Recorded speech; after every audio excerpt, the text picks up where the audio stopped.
Bonjour, 17e épisode des Tips de l'événementiel, une série de vidéos pour vous aider à être plus performant en appel d'offres. En général, quand on soutient un dossier en appel d'offres, on a un temps limité pour le faire et parfois, souvent même, il arrive que le client ait subdivisé la présentation en deux parties. Une partie qui est la présentation elle-même de votre projet et une partie qui va durer 15 à 20 minutes en général et qui est dédiée à des questions-réponses avec le client pour préciser certains points.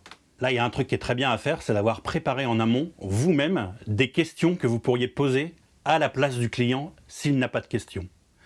Je m'explique, souvent quand on a préparé ça, soit parce que le client réellement n'a pas de questions, soit parce qu'il ne s'est pas tenu à ce qui était prévu et vous a posé les questions au fil de l'eau, vous avez déjà répondu, on arrive à la partie dédiée aux questions-réponses, vous avez tenu dans le temps imparti, et vous demandez au client, alors, est-ce que vous avez des questions, etc. Et il n'y a pas de questions, ou il n'y a pas suffisamment de questions pour aller au bout du temps imparti.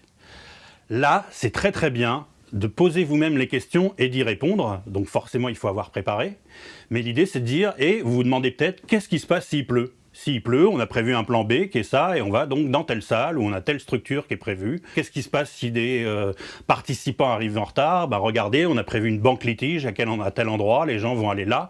Voilà, donc on répond comme ça à des problématiques, et ça permet plusieurs choses. Ça permet déjà de montrer en fait au client que vous en avez encore sous le pied, entre guillemets. C'est-à-dire vous avez fait une présentation qui a tenu dans les 3/4 d'heure impartis, ou les 1 heure impartie, et en même temps, vous montrez que vous avez pensé à d'autres aspects que vous n'avez pas eu le temps de présenter. Donc forcément, vous donnez de la confiance au client qui se dit, d'accord, ils ont étudié plein d'aspects autres encore, qui ne m'ont pas présenté, mais forcément, je peux avoir confiance dans cette agence parce qu'elle fait bien son boulot. L'intérêt aussi de poser vos propres questions en fin de présentation, c'est qu'en fait, vous mettez des bâtons dans les roues pour les agences qui vont passer derrière vous. Pourquoi ? Parce que si elles se retrouvent dans la même situation et qu'elles terminent dans les 3/4 d'heure leur présentation et qu'on demande ensuite, alors est-ce que vous avez des questions ? En fait, le client, cette fois-ci, il aura des questions. C'est-à-dire qu'il va reprendre naturellement les questions que vous avez posées vous-même et auxquelles vous avez répondu.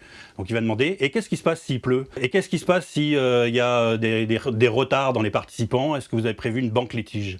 Donc forcément, les questions que vous avez amenées vous-même et sur lesquelles vous aviez des réponses, si les agences qui sont derrière ne les ont pas prévues, parce que ce n'est pas forcément des questions hyper importantes, elle va quand même être mise en difficulté, et donc forcément, par contraste, c'est bon pour vous. Merci d'avoir suivi cette vidéo, je vous dis à bientôt pour une prochaine, et bien sûr, si ce n'est pas déjà fait, abonnez-vous. À bientôt.